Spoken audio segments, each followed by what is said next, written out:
नमस्कार। खुलू माखा, जय मां त्रिपुर सुंदरी। कार्यक्रम में हमारे साथ जुड़ रहे त्रिपुरा के मुख्यमंत्री श्रीमान बिप्लब देव जी, केंद्रीय मंत्रिमंडल में मेरे सहयोगी श्रीमान गिरिराज सिंह जी, श्रीमती प्रतिभा भौमिक जी, त्रिपुरा के उप मुख्यमंत्री श्री जिष्णुदेव वर्मा जी, सभी सांसदगण, विधायकगण और स्थानीय निकायों के साथ पंचायतों के सदस्य और त्रिपुरा के मेरे उत्साही, परिश्रमी सभी मेरे प्यारे भाई बहनों, मेरे नौजवान साथियों, त्रिपुरा के साथियों से बात करके मेरा विश्वास और बढ़ गया है। आज जिन जिन लोगों से मुझे बात करने का मौका मिला, अच्छा लगा। विकास की ये चमक, अपने घर और सम्मानपूर्ण जीवन का ये आत्मविश्वास त्रिपुरा को और समूचे पूर्वोत्तर को बहुत ऊंचाइयों तक ले जाएगा। नई सोच के साथ आगे बढ़ता त्रिपुरा आने वाले दिनों में कैसा होगा, इसका अंदाजा भी हम लगा सकते हैं। साथियों, हमारे जीवन में कोई बड़ा बदलाव आए, कोई बड़ी सफलता मिले, इससे हमें स्वाभाविक रूप से उत्साह, उमंग, एक नई ऊर्जा मिल जाती है। लेकिन ये सफलता उम्मीद की नई किरण अगर लंबे इंतजार के बाद प्रकट हो, जिंदगी भर अंधेरा ही अंधेरा, अंधेरा ही अंधेरा, और उसमें एक किरण नजर आ जाए तो उसकी चमक कई गुना ज्यादा होती है। जब से बिप्लब देव जी की सरकार बनी है, जब से दिल्ली में हमें और बिप्लब जी को साथ में काम करने का मौका मिला है, लगातार ये चमक बढ़ती चली जा रही है। आज हमारा त्रिपुरा और समूचा पूर्वोत्तर ऐसे ही बदलाव का साक्षी बन रहा है। आज प्रधानमंत्री आवास योजना के तहत दी गई पहली किस्त ने त्रिपुरा के सपनों को भी नया हौसला दिया है। मैं पहली किस्त का लाभ पाने वाले करीब करीब 1.5 लाख परिवारों को, सभी त्रिपुरा वासियों को हृदय से बधाई देता हूं। मैं मुख्यमंत्री बिप्लब देव जी और उनकी सरकार का भी अभिनंदन करता हूं तो उन्होंने इतने कम समय में सरकारी कल्चर को, पुराने काम करने के ढंग को, पुराने रवैये को बदला है। जिस युवा जोश के साथ बिप्लब देव जी की काम कर रहे हैं, वही युवा जोश, वही ऊर्जा पूरे त्रिपुरा में दिखाई दे रही है। साथियों, मुझे याद है 4-5 साल पहले तक लोग कहते थे कि त्रिपुरा में दशकों से एक ही सिस्टम चल रहा है, यहां बदलाव संभव ही नहीं है।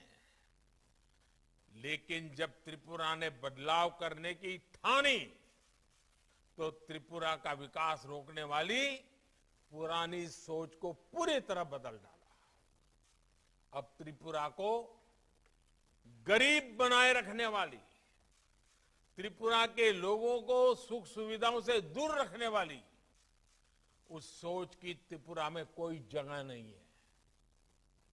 अब यहां डबल इंजन की सरकार पूरी ताकत से, पूरी ईमानदारी से राज्य के विकास में जुटी है। अब अगरतला और दिल्ली दोनों एक साथ मिलकर त्रिपुरा के विकास के लिए नीतियां बनाते हैं, मेहनत करते हैं और परिणाम लेकर आते हैं।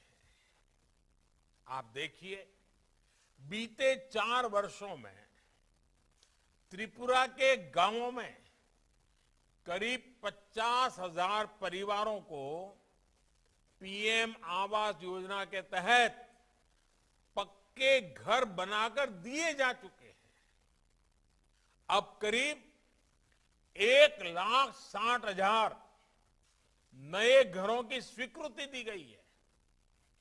एक साथ, एक ही बार में जो घर स्वीकृत हुए, उनमें से करीब 1.5 लाख परिवारों को आज पहली किस्त भी जारी हो गई है, और वो भी एक साथ, एक ही बार में, एक बटन दबा करके। त्रिपुरा का ये मिजाज, त्रिपुरा की ये स्पीड कोरोना के खिलाफ हमारी लड़ाई में भी देखने को मिली। 45 साल से ऊपर की उम्र के लोगों में पूरा 100% वैक्सीनेशन करने का रिकॉर्ड सबसे पहले त्रिपुरा ने ही बनाया था।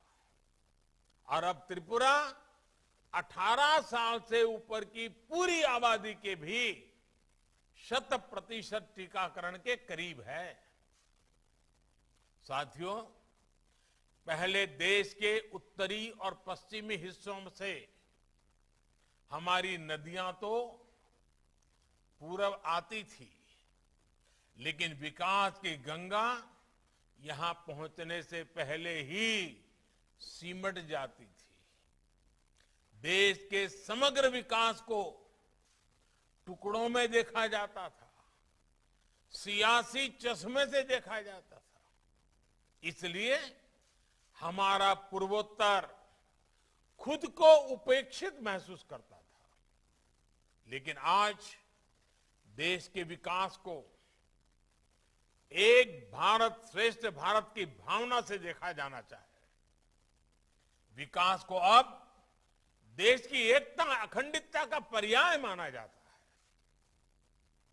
पहले नीतियां दिल्ली के बंद कमरों में बनती थी और पूर्वोत्तर को उनमें फिट करने की नाकाम कोशिश होती थी। जमीन से ये कटाव ही अलगाव को जन्म देता है। इसलिए पिछले 7 सालों में देश ने एक नई सोच, नई अप्रोच तय की है। अब दिल्ली के हिसाब से ही नहीं, बल्कि यहां की जरूरतों के हिसाब से नीतियां बनती है।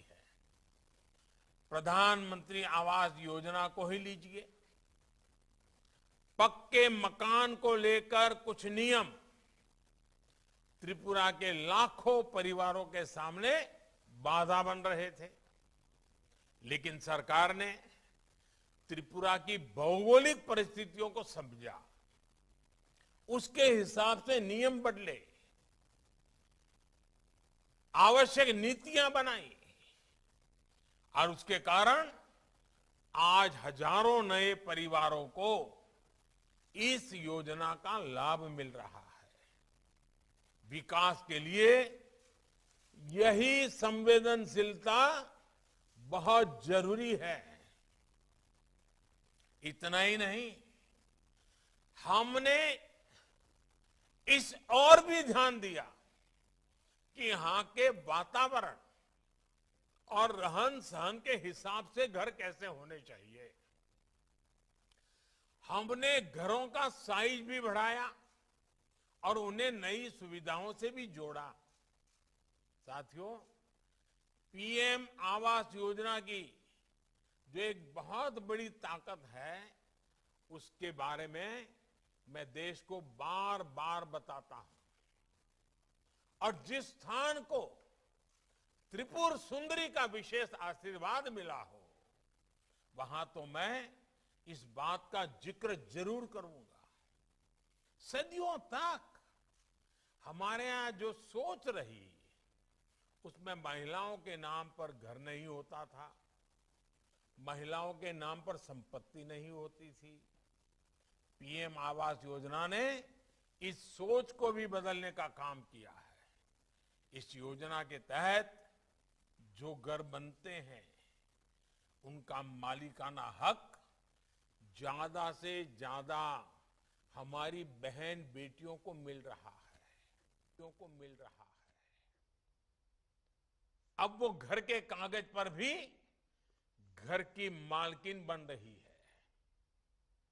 इतना ही नहीं, पीएम आवास योजना से मिले घरों में जो गैस का कनेक्शन मिल रहा है, बिजली कनेक्शन मिल रहा है, पानी कनेक्शन मिल रहा है, उन सबका लाभ भी हमारी माताओं को, हमारी बहनों को, हमारी बेटियों को ही सबसे ज्यादा हो रहा है। साथियों, भारत के विकास में आत्मविश्वास से भरी हुई भारत की महिला शक्ति भारत को आगे बढ़ाने में एक बहुत बड़ा योगदान है।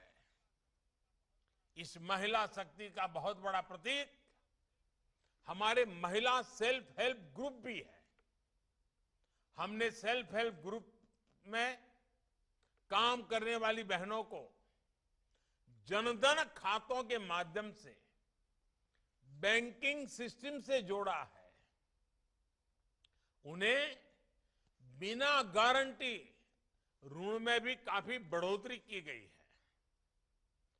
हर सेल्फ हेल्प ग्रुप को पहले जहां 10 लाख रुपए तक का बिना गारंटी का ऋण मिलता था, अब ये राशि बढ़ाकर 2 गुनी यानी 20 लाख कर दी गई है। मुझे खुशी है कि त्रिपुरा सरकार की भी महिलाओं को सशक्त करने में पूरी शक्ति से काम करने की उनकी नीतियां रही है। यहां पहले जो सरकार थी, विप्लव देव जी के आने के पहले की बात कर रहा हूं, उसके 5 साल में त्रिपुरा में सिर्फ 4000 महिला सेल्फ हेल्प ग्रुप बने थे, जबकि यहां 2018 में डबल इंजन की सरकार बनने के बाद 26,000 से ज्यादा नए महिला सेल्फ हेल्प ग्रुप बने हैं। इनसे जो महिलाएं जुड़ी हैं, एग्रीकल्चर प्रोडक्ट्स बना रही हैं, बैम्बू से जुड़े प्रोडक्ट बना रही हैं, हथकरघा के काम में जुटी है। त्रिपुरा सरकार इन्हें आर्थिक मदद दे रही है, इन्हें निरंतर सशक्त कर रही है। साथियों, कैसे कम समय में बड़े बदलाव हो सकते हैं, सीमित समय में नई व्यवस्थाएं खड़ी की जा सकती हैं, आज मैं त्रिपुरा को बधाई देता हूं कि त्रिपुरा ने करके दिखाया है।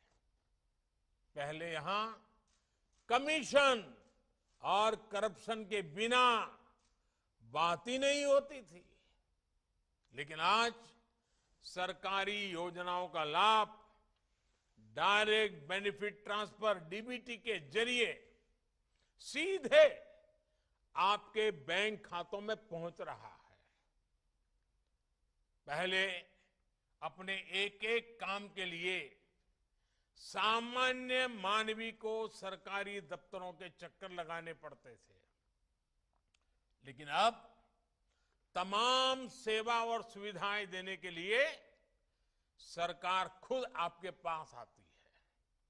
पहले सरकारी कर्मचारी समय पर सैलरी मिल जाए, इसके लिए परेशान रहते थे। अब उन्हें 7वें वेतन आयोग का लाभ मिल रहा है। पहले यहां किसानों को अपनी फसल बेचने के लिए परेशान होना पड़ता था, लेकिन अब त्रिपुरा में पहली बार किसानों से एमएसपी पर फसल की खरीदी की गई है। यही त्रिपुरा, यही लोग, यही सामर्थ्य, लेकिन पहले स्ट्राइक कल्चर के कारण इंडस्ट्री यहां आने से डरती थी। वहीं अब त्रिपुरा का निर्यात करीब 5 गुना बढ़ गया है। साथियों, त्रिपुरा में डबल इंजन की सरकार से जिन्हें लाभ हो रहा है, उनमें से अधिकांश गरीब, दलित, पिछड़े और विशेषकर हमारे आदिवासी समाज के भाई बहन हैं। हमारा पूर्वोत्तर तो देश की सबसे पुरानी और समृद्ध आदिवासी संस्कृतियों का भी केंद्र है। आजादी के इतिहास में हमारे पूर्वोत्तर के आदिवासी सेनानियों ने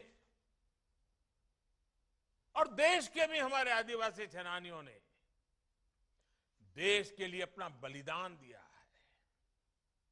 इस परंपरा को सम्मान देने के लिए, इस विरासत को आगे बढ़ाने के लिए देश लगातार काम कर रहा है। इसी कड़ी में आजादी के अमृत महोत्सव के दौरान देश ने एक बहुत बड़ा फैसला लिया है। देश अब 15 नवंबर को 15 नवंबर को हर साल भगवान बिरसा मुंडा की जन्म जयंती को जनजातीय गौरव दिवस के रूप में मनाया जाएगा। यानी कल जो 15 नवंबर आ रही है, कल का दिन पूरे हिंदुस्तान के हर कोने में जनजातीय गौरव दिवस के रूप में मनाया जाएगा और हमेशा के लिए ये जनजातीय गौरव दिवस होगा। ये दिन केवल हमारी आदिवासी विरासत को नमन करने का दिन होगा, बल्कि एक समृद्ध समाज के लिए देश के संकल्प का प्रतीक भी बनेगा। और जब जनजातीय गौरव दिवस की मैं बात करता हूं, जैसे आजादी के पूरे आंदोलन में 15 अगस्त का एक विशेष मूल्य है, जैसे लोकतांत्रिक मूल्यों की हमारी परिपाटी में 26 जनवरी का एक विशेष मूल्य है, जैसे हमारी सांस्कृतिक परंपराओं में राम जन्मभूमि का राम नवमी का महत्व है, जैसे हमारे जीवन में कृष्णाष्टमी का महत्व है, वैसे ही 2 अक्टूबर महात्मा गांधी की जयंती अहिंसा दिवस के रूप में स्थान है। जैसे 31 अक्टूबर सरदार वल्लभ भाई पटेल, उनकी जन्म जयंती देश की एकता के संदेश के साथ जुड़ी हुई, वैसे ही अब 15 नवंबर हमारा देश जनजातीय गौरव दिवस के रूप में मनाएगा और देश की जनजातियों ने देश के विकास के लिए, देश की समृद्धि के लिए जो कुछ भी किया है, जो भी करना चाहते हैं, इन सबको उमंग के साथ आगे बढ़ा जाएगा। साथियों, आजादी का अमृत महोत्सव, देश का ये महोत्सव पूर्वोत्तर के रंगों और यहां की संस्कृति के बिना पूरा नहीं हो सकता। इसलिए 2047 में जब देश की आजादी के 100 साल होंगे 2047 में, आजादी के 100 साल पूरे होने पर देश जिन ऊंचाइयों को हासिल करेगा, उसका नेतृत्व, उसमें बहुत बड़ा योगदान ये मेरा पूर्वोत्तर को करना है।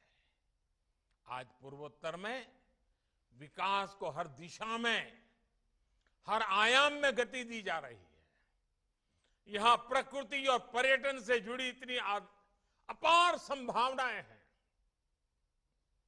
दक्षिण एशिया से भारत को जोड़ने के रास्ते हैं। व्यापार के अपार अवसर है। ये सब संभावनाएं साकार तक होगी जब जहां आधुनिक इंफ्रास्ट्रक्चर होगा, बेहतर कनेक्टिविटी होगी। पिछले दशकों में इस दिशा में जो कमी रह गई, उसे आज तेजी से पूरा किया जा रहा है। आज पूर्वोत्तर में रेल कनेक्टिविटी बन रही है, नए रेल मार्ग बन रहे हैं। इसी तरह जिन इलाकों को पहले दुर्गम समझकर छोड़ दिया जाता था, वहां नए नए हाईवेज बन रहे हैं, चौड़ी सड़कें बन रही हैं, पुल बनाए जा रहे हैं। यहां त्रिपुरा में भी नई रेल लाइनों के लिए, नए नेशनल हाईवेज के लिए काफी काम हुआ है। ये आधुनिक इंफ्रास्ट्रक्चर आने वाले सालों में पूर्वोत्तर की पहचान को, यहां की प्रगति को नए सिरे से गढ़ेगा। मुझे पूरा भरोसा है कि हमारे ये संकल्प, पूर्वोत्तर में आ रहे ये बदलाव निकट भविष्य में देश को एक नई ऊंचाई पर लेकर जाएंगे। फिर एक बार इतने बड़े महत्वपूर्ण काम, छोटे से राज्य में इतनी बड़ी महत्वपूर्ण छलांग मुझे भी गर्व देती है, आनंद देती है। आप सब लाभार्थियों को, त्रिपुरा के नागरिकों को, पूर्वोत्तर के सभी मेरे प्यारे भाइयों बहनों को अनेक अनेक शुभकामनाएं देता हूं। आप सबको हृदय से बहुत बहुत बधाई देता हूं। बहुत बहुत धन्यवाद।